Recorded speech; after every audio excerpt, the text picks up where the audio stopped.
That's what you're doing, right? Yeah. Okay. Alright, And then so we'll shut it down. Yes. I wanted to go over a couple of things, including yesterday. First of all, I want to thank you guys for all the guys that were there anyway, for getting that done. That really helped a lot, getting that job done. The only thing that I'm going to reiterate, and I'm going to say it once, and I don't want to ever say it again, is regarding discounts. I was completely like blown away when I looked at the, I was looking in the system to see what was happening and, okay, did we get a payment yet? What's going on? And next thing I know, I see this $600 discount that I had no idea about. Discounts are done at point of sale. So, and what I mean by that is when we sell the job, that's when everything is negotiated and agreed upon. I can't say this enough because when I look at, and I haven't seen the final numbers of all of the labor and what the parts returned are, but when I look at just the initial cost of parts on a job like that one, I'm like, oh, I was already nervous at a $12,000 price, seeing that we got over $5,000 just in parts, and I got 4 guys going out there all day. And then I look at it and I say, well, we're not even going to make a 45% margin, and we're not even going to make a 40% margin. And then, you know, we give $600 back and say, oh, well, that was negotiated originally. Well, it's not in the original contract. We can't go do the work and then all of a sudden, and the work's done, and we just basically discount a customer. Because now, everything that we expected is not what we expected. And $600 may not seem like a lot, but it's a lot. It's a lot for us. And first of all, when we give a discount because they're going to pay with a check instead of a credit card, it's less than 2%. We only pay 2% to our credit card company, right? So that's the cost of doing business. We can deal with that. But if we're going to save that and they're going to give us a check, so that kind of goes through, we'll do a 1.5% or 2% discount. But that's really it. Any other discounts? I mean, and that needs to be done, and still needs to be approved through the manager. Hey, let me talk to my manager, da-da-da-da-da. And if I'm aware of it and I agree to it, then that's one thing. But I don't want to get surprised and all of a sudden I see a $600 discount or whatever, 5% manager authorized discount. I didn't authorize shit. And I look over there and I'm like, what's this? Well, so if it's negotiated in the original deal, then I want that in the original deal. So when I prior to you going there, I can see, okay, this we've already given a discount.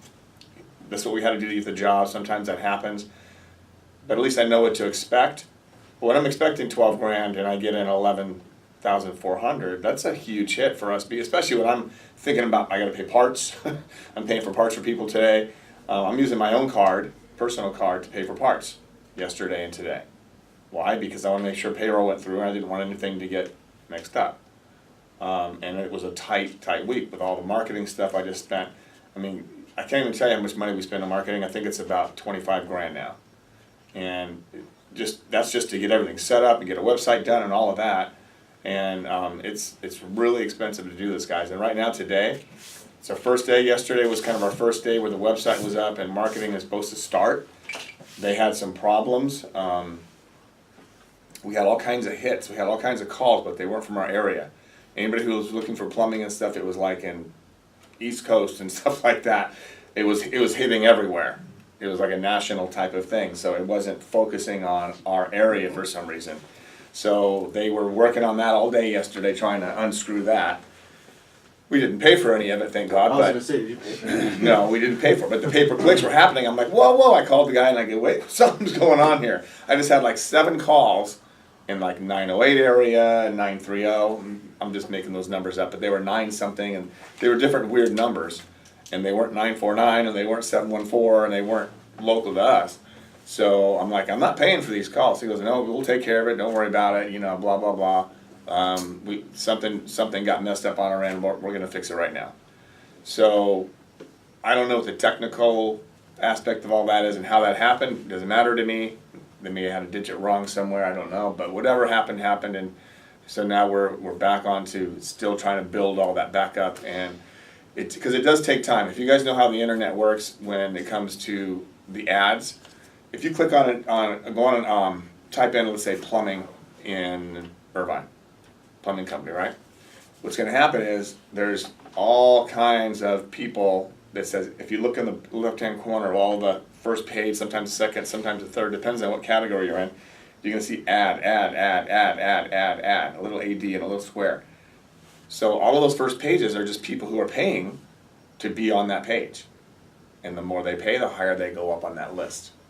So it's kind of a competition with everybody out there who's willing to pay what. So everyone has a budget. When your budget runs out, then you're basically frozen, and anybody who's paying above that will reach up above you. So it does cost money. I mean, it's a very expensive way to get ads, but nowadays it's not like they can pull up the newspaper because no one really gets it anymore. They have to do something on the internet. So if you're not paying for it, you're going to be in the bottom. You can be in page 6 by the time that someone's, if they want to scroll through 6 pages and find you, or unless they, even if they put in Kalka specifically. There's other Kalkas in the United States. It goes wherever, and then you have to kind of see, then it says relative in my area. If you put in that, okay, well now it's going to put in your zip code, then it'll eventually get you there, but it's not a quick, just automatic boom thing, right? So that's really expensive, and right now, today, you guys, Jesse and Mike, you guys have 3 HPCs, I think. I don't know what I have for you, Oscar, right now. I'm at a lot. Yeah. I'm trying to see what we can do here. I'm talking to Omar in there. We'll see what we can move around and hopefully maybe split things up a little bit. Because if anything else comes in today, great. We can throw that at the end of the day. So we may end up maybe giving, if Ryan's going to even be here today, I got to think if, I think he is. Maybe I'll put you two together and you guys can do that, or I'll put Renard's if I can get something out for him. I wanted to bring up something else, phone use in the vehicles. Okay, so if you're driving the vehicle and you have somebody else with you, hand your phone to somebody else when it rings and let them answer it for you. If you are driving by yourself, you have to use Bluetooth, some type of Bluetooth. I had a customer call and say, hey, I'm just letting you know, I saw one of your guys in your Kalka van, and he didn't tell me who it was. Both hands on the phone. Literally both freaking hands while he's driving on the phone, which means he was probably texting. Okay, so I don't know if you guys know that it's a $1,000 fine now. It just changed. $1,000 fine. If they catch you with your phone in your hand, it's a $1,000 fine. So if any of you guys want to pay a $1,000 fine, it's all right. And if you do get, and I'll tell you this, if you get caught and you get a ticket, it's double jeopardy. And why I say that is because if you get a ticket, you're going to pay the ticket, that's your responsibility, but you're also going to get written up, and you could lose your driving privileges in our van. I'm not going to play that game where you're putting your life and our company at risk, and somebody else's life potentially. I don't know if you guys knew about, when I was driving down about a week ago, driving up, there was a big accident on 5 South. And I saw it on the left-hand side. I'm like, wow. Because I had a doctor appointment in the morning, so I knew it was when I had a CPAP appointment. I can't think what day off the top of my head, it was last week sometime. And I'm driving up, and I just see this truck. It looked like, and when I came in, I told Tina, because I came in a little bit late, but I saw the 5 South traffic was stopped. And it was a semi, like it was a Walmart, and I saw Walmart on the side of the semi. That's the only one I saw, so I came a little bit late. I guess this accident happened at 5:30 in the morning, so I didn't realize what happened.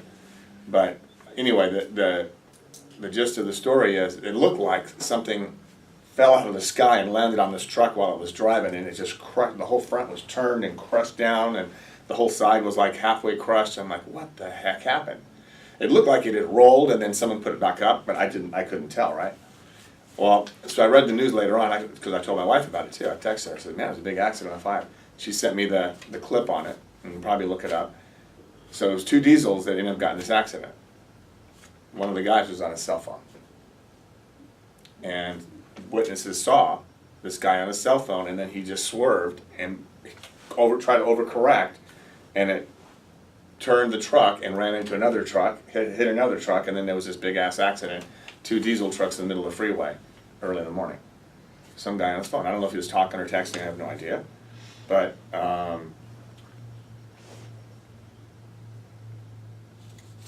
So basically, you know, it's a pretty serious thing. People can die from this. I mean, we get used to it. We all think that we're so damn good that we can, you know, answer our phone or text on our phone while we're driving. Oh, we'll keep looking up. It only takes a couple of seconds, guys. I mean, because one other person could be a motorcycle driver, could be, you know, coming around you at the same time you happen to pick up your phone and be texting something, and you just clipped him. I mean, it's just that fast. We don't need somebody getting hurt or dying over it. So please, our policy is you use Bluetooth. You don't text while you're driving. If you got to pull over, pull over. If you got someone in the car, let them do it for you. Just walk them through it, talk them through it while you're driving, and be safe. The other thing I want to talk about has to do with our customers. And I'm bringing this up because I'm not sure what's going on with Jewweed, but I'm going to explain this to you guys a little bit just so you understand what happened. If a customer, okay, let's say for an example, Mike deals with a customer, he's got stuff going on with him, and for some reason Mike just didn't put notes in the system. All right, so we know there's work to be done over there, but Mike didn't put the notes exactly what needs to be done, so Mike is sick today. All right, I send Jesse out. Jesse gets out there and says, gosh, you know, I'm not really sure what to do here. And so he's trying to figure it out and can't see it in the notes. What should Jesse do? Call you guys. Call who's over the job. Exactly. Okay, so if you can't get a hold of Mike, you call me. That's what I'm here for. The last thing I want anyone to do is go to the customer and say, well, what am I supposed to do? What am I here for? Or I'm not sure what I'm doing. Or you know, I was just told to come here. I don't know what to do. If you go to a customer and do that, I mean, number one, it's kind of embarrassing to us. Number two, it's kind of embarrassing to yourself, because if you don't know something, you need to call someone in the office and say, hey, why did I get sent here? If you get sent to a job and you don't know why you're going to a job, you need to ask. You don't ask the customer. And if the customer tells you, oh, you need to do this or this, you're supposed to come back and install this or install that or do this or do that, then, and you have any questions, you still don't ask the customer, you ask us. Okay? Especially if it's a job we're already on, there's supposed to be parts somewhere, you don't know where the parts are.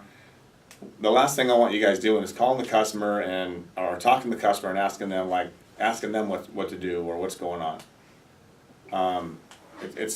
It basically makes us look bad, it makes you look bad, and it's really easy just to call someone at the office and say, hey, I'm at this call, and the customer's telling me that I'm installing this toilet or I'm installing this unit or whatever the case is, and I don't see this or that, I have to do this, whatever it is. In this particular case, and I'm only using Jewweed as a training thing more than anything else, it's not to make him look bad or feel bad. But he basically went out to a job where a toilet needed to be installed. And it was a fancy toilet. It was kind of one of those toilets you have to drill it to the ground first, put this piece on, and then put the toilet on. It's like a one-piece Kohler special toilet. You have to drill into the ground? You have to drill into the ground and attach this piece before you onto the flange. In addition to the flange, it has another piece that drills into the ground. And then it basically fits on top. So it's like a boot type of thing, but anyway. Keep it stabilized kind Yeah, of thing? yeah. So it was a special toilet, but and it had just been tiled and doing a whole remodel, and underneath the floor they actually even had some of that the wire heating stuff to heat the floors. We didn't know exactly where exactly that was. We didn't have pictures of it. The contractor that did the tile work, wasn't actually there at the time, I don't believe. They went through two contractors too, I heard. Yeah. So the bottom line is we get there because someone is sick, and we had to go out and take care of this issue. So we sent him out to install this toilet and so on. So now again, I wasn't there. Jason was there, but basically my understanding is the next thing I hear is the customer calls and says, "I don't want this guy here ever again. Please send only Nick or Sarah." All right, so now I've got an upset customer and I don't know why. I'm trying to figure it out. So then I find out that Joeed basically, he starts kind of getting upset with me, and I'm getting upset with him because I'm trying to understand this whole thing. Why is the customer mad? That's my whole goal. Why is the customer mad? I'm just trying to figure that out. And my understanding now is that basically, because this had to be done, this toilet had to be drilled into the floor, and I believe the customer says, "Oh, you can't drill into that floor." The customer didn't understand what we needed to do. Didn't really understand. He knew we had to install a toilet, but he didn't necessarily know what we had to do to install the toilet. Joey knew, but when he starts talking to the customer starts saying things about, "Well, you can't drill into this floor. There's heating elements underneath the floor." Because now the customer's afraid that we're going to ruin this floor, and didn't realize that that's what we had to do. So now he's like, "Well, then I can't install this toilet." And he's talking to the customer about this rather than calling us and saying, "Hey, here's the situation. I got this toilet. It has this special part that has to be drilled into the floor. They're telling me I can't drill into the floor. I can't install this toilet." Okay, well, what else are you there for? I don't know. Basically, we went there to do that and to install some shower trim stuff, whatever was there. Which I found out later wasn't even all ordered. It was ordered, but then it was back ordered, and Ferguson didn't have it, and so one thing was there, but not all of it. But then I had to send Sarah back out later on because Joey basically left. And him and I were talking, and I'm like, "Hey, dude, you're embarrassing us.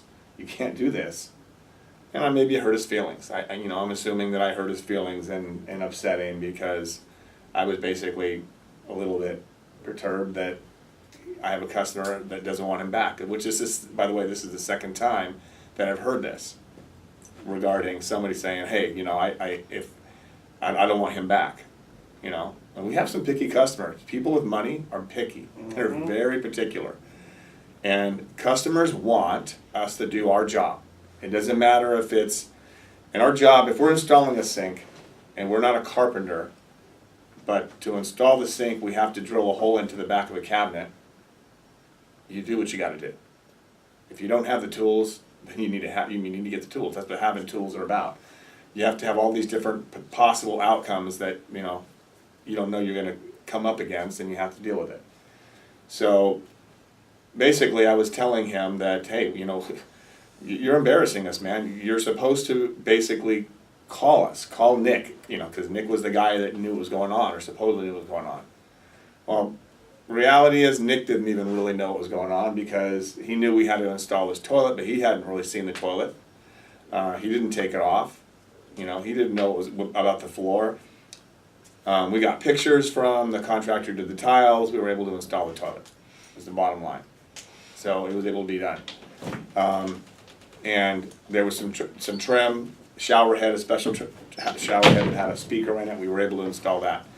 This customer just wants stuff done. They just want this stuff done, and they're the kind of customer who doesn't want people to argue, say I can't do this. They don't want that. They want us to come do whatever we can do. And that's this business. I mean, plumbing and HVAC, and especially in this type of where we live, the environment that we're in and the clientele that we have, they just want stuff done, and they want it done right. They want it done clean. They don't want excuses. They don't want I can't do this. They don't want I don't have the tools for this. It's the last thing they want to hear. It's kind of like a plumber gets a main line call, and they go to the call without a mainline machine. And now who's going to suffer? And who's going to look like idiots? We're a professional company coming out for a mainline call, and we don't bring a mainline machine. So we look bad. Customer's not happy. And are they going to call us again? Likelihood is very little. Now this customer is obviously a long-term customer, and they know that we have some good techs that work for us, so now they're demanding, the only ones they want ever are these two techs. So now it puts us as a company in a position that we're like saying, "Hey, Sarah's busy, Nick's sick, So who do I send? I have other good plumbers is what I want to try to tell the customer, which, by the way, we did in the morning. We sold the fact that Julie was going out there because we wanted to give Julie a chance. Julie can install the toilet. I didn't know what kind of toilet it was. But again, if you call me and say, hey, here's my situation, I would have walked him through what to do. Okay? I would have gotten a hold of the contractor and said, can we go into your tile? Because my tech's saying we need to drill into your tile. And he would have said, well, yeah, here's a picture of where he can drill and where he can't. Which is what exactly he did. He sent us a picture of, here's where the mesh, the electric mesh is, here's where it's not. Because they had it laid down prior to tile, took pictures, they were smart. So all around the toilet there was a good, 8 inches around the entire flange, all the way around that showed there was no electric. So you can go ahead and drill there. Which we didn't know ahead of time because the customer didn't really know. He didn't have a picture of it. So that's my point is there's a lot of stuff that kind of led to this call, and we can work out just about anything. But you have to communicate to us as a team. Keep it internal. If it starts going to the customer and the customer loses faith in us or loses trust in us or doesn't believe that we can do it or don't know what hell we're doing, we're going to look bad as a company. You're going to look bad as a tech. And we just wasted all this time of sending you there and talking to the customer and until, oh yeah, this guy can take care of it, don't worry about it. Nick is sick, Sarah's not available. We'll send this guy out. He can handle it. And then exactly the opposite is done.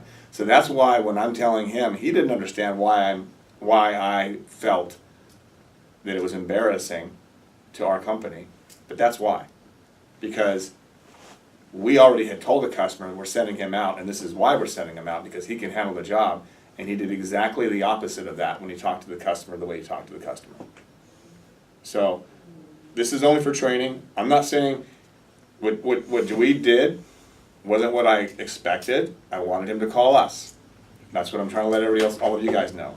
If you ever come across something that you can't handle, or you're not sure about it, because you're put into a situation where, hey, it's not my job, I just got thrown on it because this guy's sick or this gal's sick, I'm here to fix it, and you don't go to the customer and try to hash out everything with the customer. You find out, okay, hey, I'm confused with what I'm here for. I'm here for a toilet. This toilet's a special install. I don't know that I can drill through the floor. Looks like it's all new tile. Can you let me know where to go from here? Okay. And Nick had a part of this. It was bad, in which I talked to Nick. Nick didn't communicate any of this to anybody. There were no notes in the system. So I had to go around Nick because I couldn't get a hold of Nick because he was sick. So there's all kinds of little pieces to the puzzle that made things not very smooth. But the bottom line is we're here to take care of our customers no matter what it takes, and we need to keep it internal. Questions, get answers through all of us. If you go out to a call that you don't know what's going on, you don't go to a customer and try to, make it look like you can't do something because you're not sure of something. Before you get there, talk to us. Let us be involved so we can walk you through what needs to get done or what we can do, or who do we contact to make sure we have the right answers. Because my intention is not to upset any of you guys on the phone, but if I'm dealing with a customer who's telling me I don't want this guy back, and I'm like, oh crap, what happened? And it's not because he was a bad guy, it's just that they want to make sure it's done right. They feel comfortable with people that come in and just do what needs to get done without question or without concern and all of that. That's kind of the clientele we have. No matter what company you work for in this area, you're going to get those kind of clients. So I just want everyone to know that and understand that. Hopefully we learn from it. That's what it's about more than anything else. Is anybody else who goes on those jobs, let's make sure that we go through the same process. Call us. If I can't help you, I'm going to do my best to find whoever I can to help you. In this case, it was the tile guy, and say, hey, we got to drill through your tile because of this and that. Is that going to be okay? And there was a shower door that was also an issue that they had marked with tape and on the wall that this toilet wasn't, going to fit, which was also a concern. So, I mean, he had the right knowledge about, if I put this toilet here, I have to drill, and look where it's gonna, it's gonna be too close to it's not necessarily code. If the customer wants it that way, well, that's what we gotta do. They're dealing with, they wanted the toilet installed first, because they weren't sure about the shower door. So if they have to modify the shower door, they're okay with that. Right. But they still wanted us to install the toilet. Because what they didn't want us to do is jackhammer the floor, where they just did all that nice, beautiful tile and the heating stuff underneath it, and move the flange over 6 inches or 10 inches, which really would have been the right way to do it. It should have been done that way ahead of time when they planned everything out. I think they kind of messed up. That's not on us. We're just basically doing rough end stuff and doing what we're told. So, when you work on a big job like that, that's the kind of stuff that sometimes happens. One guy says, "Oh yeah, I'm gonna make this beautiful to the tile here. I'm gonna put and then plumber says, "Well, I can't do that because you just did this, and the flange should have been here because your shower door code is 15 inches." And there's all kinds of things that you take into consideration as a plumber. But if I didn't pull a permit, and I'm not the one worried about the inspection, I'm just doing what you told me to do. You want me to come back out and redo it? That's just more money for me. I'm not the expert here telling you how to do it. So, I guess on this job, a lot of things kind of happened that way, where there was one guy who wasn't a general contractor, but he was acting as a general contractor. And then one guy got kicked off the job who was a general contractor, who thought he was in charge because he was doing things the wrong way. And then another guy came in and kind of took over and kind of got left with a mess. The same thing happened for Luciano and Phil on this same job. They were doing some drain work up on top, and the guy says, "Oh yeah, I want you to use cast iron instead of ABS because of the noise. Cast iron makes less noise." All right, that's why they put them in condos between walls and stuff like that. That's part of the code in commercial buildings and so on. Well, then what happens is when you're using cast iron, when you have fitting on fitting, it's a lot more difficult. So you actually have to use more space. So in the ceiling, you have to come down a couple more inches than you would with ABS. With ABS, you have slip fittings and everything else that can keep it really, really tight. Well, they wanted the cast iron. He said, "Well, if I do that, it's going to come down below your ceiling." The guy says, "No, don't worry about that. We're going to shim that anyway and bring the whole ceiling down." Well, then he got fired. The other guy comes in, wasn't planning on that. He came in and bid it a whole different way. And he's like, "Well, whoever did that at plumbing, that's got to be removed. It's got to be moved up." Well, it can't be moved up because if it does, it's going to cost thousands and thousands of dollars because we're going to have to rip all this cast iron out and redo this and redo that.